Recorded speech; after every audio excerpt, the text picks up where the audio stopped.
Mais uma vez, estamos aqui para vos apresentar mais um vídeo do nosso canal. Desta vez com o título Cérebro Reptiliano. Peço desculpa da minha esposa não estar aqui presente, pois ela está muito engripada. Mas nos próximos vídeos ela já estará aqui comigo. Muitos dizem que a guerra é um estágio normal entre os seres vivos. Não é verdade, não o foi, nem nunca o será. Só é para quem quer aproveitar-se da desgraça para fins próprios. A guerra existe com batalhas, com feridos e desgraçados, pobreza e falta de espiritualidade. Sempre existirão pessoas ingratas e irritantes que não pensam como nós. E depois? Desde que este não seja o nosso caminho, devemos lembrar-nos que nós também temos defeitos e não podemos crescer sós. A guerra não é, como muitos dizem, o contrário do amor, é sim o contrário de tudo. Quando alguém pensar em guerra, deve lembrar-se da paz e segui-la. A guerra é o subproduto do ego que nos diz que somos melhores que os outros e que eles têm a obrigação de fazer o que nós queremos. E aí aparece a palavra inimigo. Só quando nós usamos o heroísmo, a resistência e a coragem é que nos levamos a ser unos com a vida. Não é querendo que os outros sejam como nós. Se todos pensássemos o mesmo, a natureza não precisava de tantas pessoas diferentes na vida. Bastava uma. Mas a guerra exige estar sempre atento à nossa própria voz, aos silêncios, sabendo que nunca se devem escutar os nossos próprios demónios, nem os dos outros. Quando alguém pensa que a guerra pode levar a ganhar algo, já perdeu tudo o que o faz um ser espiritual. Deve-se em qualquer caso sorrir, e muito. Só custa as primeiras 50 vezes. E quando nós sorrimos tudo muda. Os outros têm razão, e às vezes mais que nós próprios. Devemos também prestar atenção à vida e não tentar controlá-la. Ninguém o consegue. E isso é uma bênção. Primeiro quero pedir também desculpa por não ter feito a barba, que agora é que estou a olhar para o espelho, que é o ecrã, e vi que não fiz a barba. O cabelo também está uma desgraça. E a minha voz também não é lá grande coisa. Eu já tive melhor, já houve dias melhores para mim. Bem, o texto é uma resposta a todos aqueles que tanto falam no cérebro reptiliano. O tão falado cérebro reptiliano, que é uma grande mentira. Foi construído a partir de um livro escrito pelo neurocientista Paul MacLean. Esse livro, que é Role in the Paleo-Cerebral Functions, nesse livro diz, ou escreve, ao fim e ao cabo está a escrever, que o cérebro humano primata tem o tal cérebro dividido em 3 regiões, que funcionam de modo diferente. Cada uma destas unidades representa um extrato evolutivo do sistema nervoso dos vertebrados. Ele diz, ou escreve, este senhor, que essa tal zona do cérebro é a mais profunda que ele tem. Diz ele que dela dependem os instintos de luta e de fuga. Segundo MacLean, essa tal zona do cérebro que tira e que traz, é ela que traz a agressividade que pode levar à guerra. Mas, ponto 1. Todos os animais têm essas características, não é só os répteis. Agora, refere que o cérebro basal é formado pelas porções basais do prosoencéfalo e promove... Se alguém quiser constipação, é fácil. Está aqui a fresta à borla. Eu vou repetir. Refere que o cérebro basal é formado pelas porções basais do proencéfalo e promove alguns reflexos simples com o que ele diz que ocorre em répteis. Ponto 2. Todos os seres têm esses reflexos, não são só os répteis. Ainda bem que ele falou em répteis, ainda não falou em galinhas, senão andava tudo a pôr ovos. E era todos os dias. Diz ele que lá estão as emoções principais, como fome, sede e outras. Ponto 3. As emoções são características do sistema límbico, ou cérebro paleomanífero.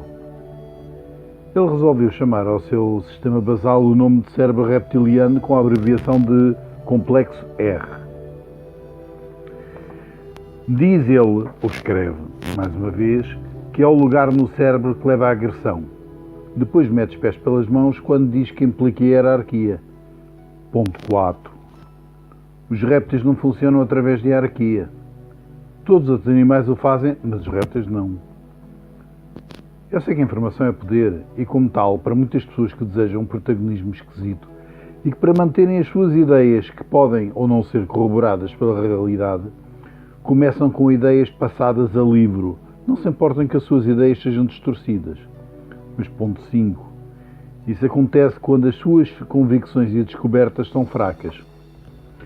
Muitas vezes falam em símbolos para passar informações ditas importantes, qualquer tipo de símbolos.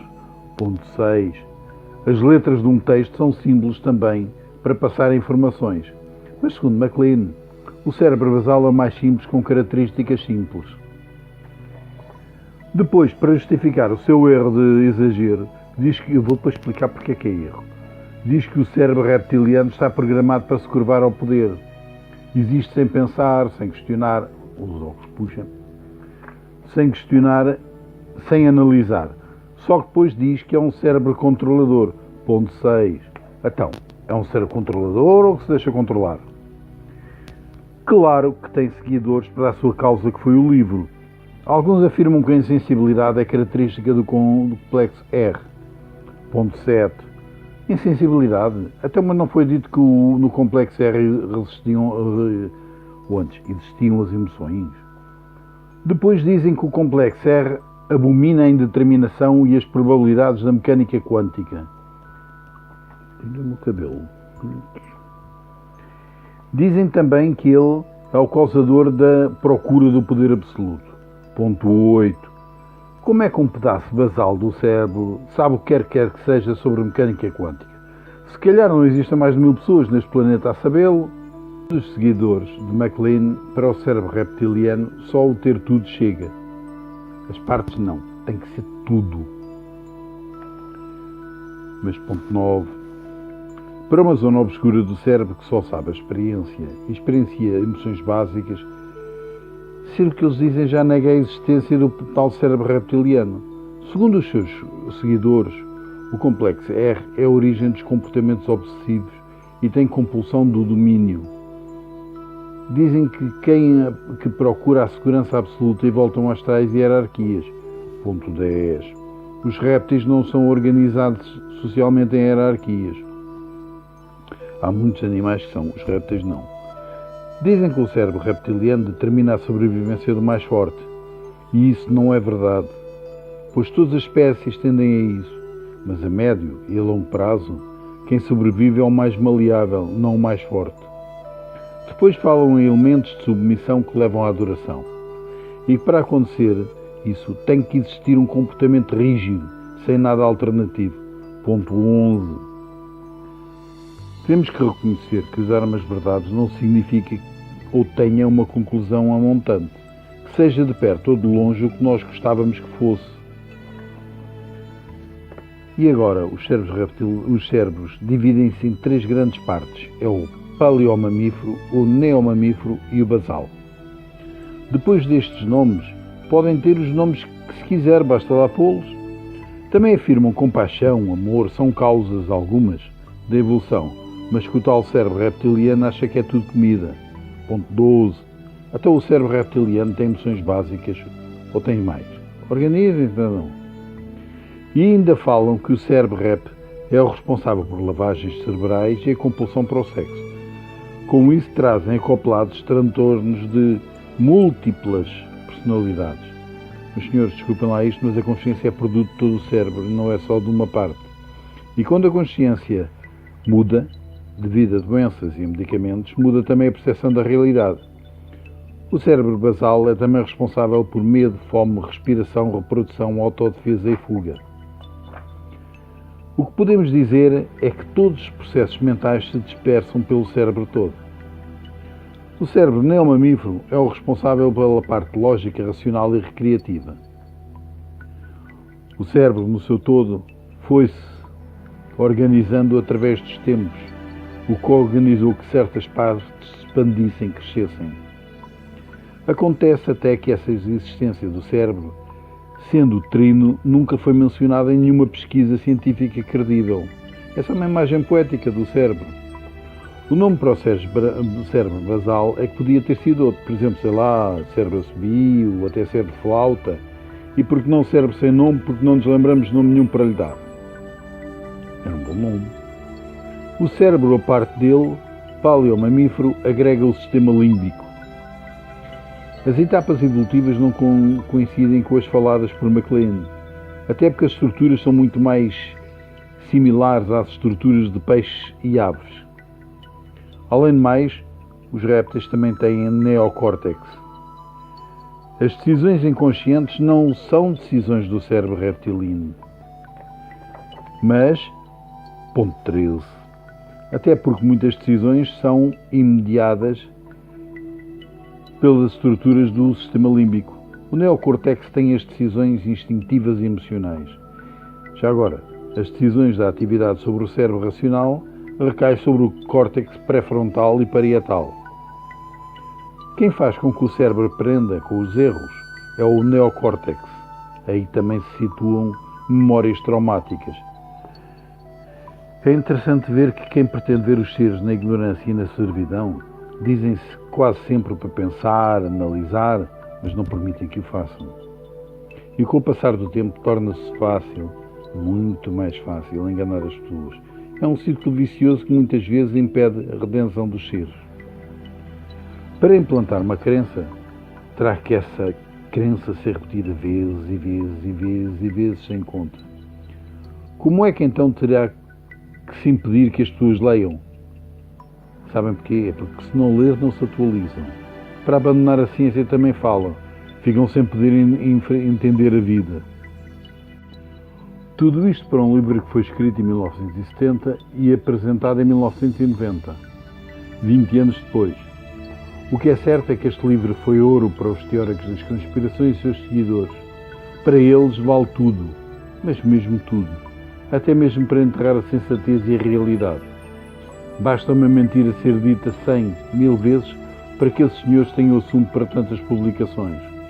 Antigamente dizia-se que se devia dividir para reinar. Agora diz que se as pessoas tiverem medo, entram em tudo, mesmo as coisas mais irracionais. E é que entram mesmo.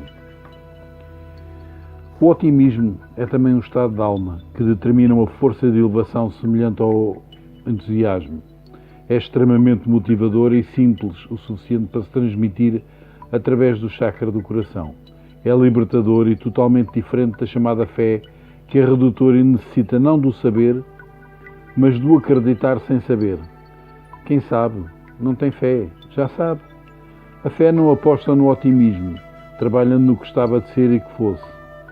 Só tem fé quem não sabe, mas acredita que algo vai acontecer ou que algo possa existir. Mas não sabe, apenas deseja. Quem não sabe, não precisa desejar que algo venha ou vá. Está dentro da rede que contém tudo, mas o cliente está na rede.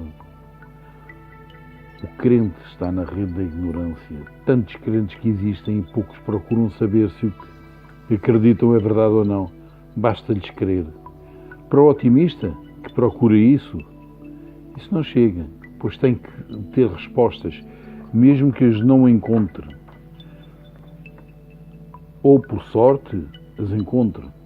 Uma má resposta da realidade é sempre preferível a uma resposta bonita da religião e da fé e em que todos sabem que não é verdade. Um otimista é aquele que tem em vista o lado alegre do caminho. Diz-nos que sempre avançará independentemente dos obstáculos. O otimista sabe também que cada obstáculo vencido no seu caminho é menos um para se preocupar. O crentelho com fé fica parado à espera que alguém sumamente divino venha cá e lhe aplane o caminho, retirando todas as rochas, por mais pequena ou maior que exista. Então para e não avança, tornando-se num estorvo para todos, até para eles. E aí caem. É o mais horrível dessa tal fé. Por maior que seja o caminho, não vale a pena responsabilizar-se por isso. Alguém lhe dará essa ajuda. Se não der, também existirão sempre motivos para conversas onde possa lamentar-se.